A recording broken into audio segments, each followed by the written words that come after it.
Hello and welcome to the Destruction Warlock Guide for patch 3.3.5. In this guide I'm going to be covering the talent spec you should use, the glyphs you need to be able to glyph for, the pets you use, and our priority queue as opposed to our rotation. These are all very key aspects to doing good DPS and performing well in raids as a Destruction Warlock. The first thing I would like to cover is your talent specialization. This is very important. First of all, Soul Leech is not needed, as the raid should not need any more mana regen than it already gets from Rep Paladins.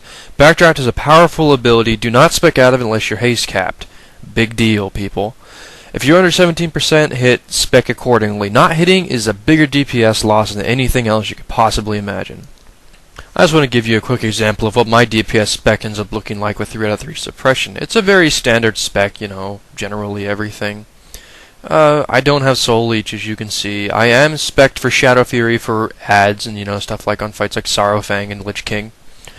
My Demonology spec's pretty standard too. I mean, it's just down to Demonic Aegis. I don't have Soul Link or anything like that. Then I do have 3 to 3 in suppression because I'm a little bit paranoid about the raid composition. Next I'm going to be going over the glyphs you should be using for this spec. First off, if you have more than 666 raid buffed spirit, you need to make sure you go for Glyph of Life Tap, because that, in conjunction with Demonic Aegis, increases your spell power by a lot. I mean a lot. Next, you need to make sure you have Glyph of Incinerate, because, of course, Incinerate's the move you use most. And next, you need to make sure you have Glyph of Conflagrate, because what it does is it allows you to keep Immolate up even after using Conflagrate. That is a humongous DPS boost. Alright, consider this your Warlock Bible right here. You need to make sure you are always going for more spell power than haste, more haste than crit, and more spirit than things like MP5, intellect, and stuff like that. The main thing is spell power scales better with everything else, haste scales better with your spells because you're able to get more spells cast in a certain amount of time, and your crit isn't as important because you get a lot of crit, and spirit's only important because of Glyph of Life Tap and things like that. But you need to make sure you're always hit capped no matter what raid you're in, and that is 17%. However, there are a few exceptions. If you have a Shadow Priest or a Boomkin in your raid, the Shadow Priest gives Misery and the Boomkin gives Improved Fairy Fire, which both give an extra 3% hit. So you will only need 11% hit if you have both of those factors in your raid.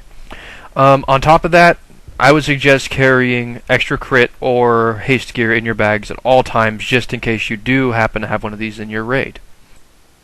Next up, I'd like to talk about the priority queue. A priority queue is not a rotation. You use moves in a set order in a rotation. This is not the case with the Destruction Warlock, as you will see. First off, you need to make sure you have a curse up, Elements, or Doom. If you have a Boomkin or an Unholy Death Knight in your raid, you will not have to use Elements, and in which case you should use Doom. Directly following that, you should make sure Immolate is up. If Immolate is not up, you're going to be losing tons and tons and tons of DPS, considering your other 3 moves basically live off of Immolate. Next up in the queue is Conflagrate. You need to make sure Conflagrate is always on cooldown. Always use it. Don't forget about it. Always make sure you use it. It's a big DPS boost. Then you need to make sure you're using Chaos Bolt before you start your Incinerate spamming. When you're Incinerate spamming, do not let your other debuffs drop off whatever you do.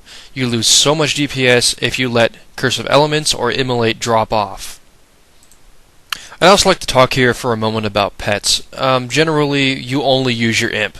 Seriously, there's no other need for any other pet as Destruction spec. Whenever your Imp decides to get a critical hit, and he gets them quite a bit, it'll proc something called Empowered Imp, and your next destruction spell would be 100% crit chance. On top of that, the Imp does about 1,000 to 1,200 DPS on his own. He does a ton of DPS. There's no point in using a Felguard or a Succubus or anything weird like that, you know what I mean? So just pretty much use your Imp. Seriously, there's no point in using anything else. Something else to keep in mind is you do not want your Imp phase shifting in the middle of fights. What you need to do is on your Imp's buff bar, you need to look at the buff bar and you need to right-click phase shift and make sure he is not phase shifted in the middle of fights. I also personally take off Fire Shield because it is insta-cast, it does reset his global cooldown and he won't do as much DPS. Kind of weird, kind of, whatever, but yeah. Whatever you do, always keep Blood Pact and Firebolt on though. There is no reason you shouldn't be using Blood Pact. I just need to go over buffs very briefly. Make sure you always have Fell Armor, Blood Pact, and your Firestone on. Also, if you've got Glyph of Life Tap, make sure Life Tap is always up. For me, it gives me about another 120 spell power, and that's actually quite a bit. As you can see here, I'm about 3,300 spell power. I'm about to take it off. I'm only at 3,200, so that's a lot of spell power. In all seriousness, keep Life Tap up. It is not worth casting a Conflagrate or an Immolate before your Life Tap is up. Trust me, it's a lot of DPS loss. Now I would like to go over gems. Gems are a huge deal. A lot of people don't realize just how important gemming is to your actual DPS output. First off, I like to explain that you need to put Rune Cardinal Rubies in all the red sockets. As for yellow sockets, you want to put the Haste Spell Power Reckless Ametries, and for blue sockets, you want to put Purified Dreadstones. For the meta socket, you want a Chaotic Skyflare Diamond. There is absolutely no competition for the best meta socket except for this one. As long as you meet the meta socket requirement, you should be able to replace the blue sockets that give you under a 7 spell power bonus with a Runed Cardinal Ruby. There's no way around this. You get a lot more spell power even if you are stacking Spirit. It's pretty much unavoidable unless you can stack over 1,100 Spirit. So be sure you pick up extra Rune Cardinal Rubies at the auction house if you're there. Just wanted to show you very quickly how I do my priority queue. You see I cast Curse of Elements, this is pretty much how it goes.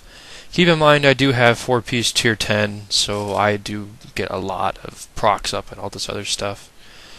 And I'm doing quite a bit of damage. The DPS doesn't look amazing, but I mean, think about it. I'm doing almost 7k on a target dummy sitting here in Ironforge self-buffed. It's quite a feat. See, I forgot to put up Life Tap, so don't be an idiot like me and forget to put up Life Tap when you open.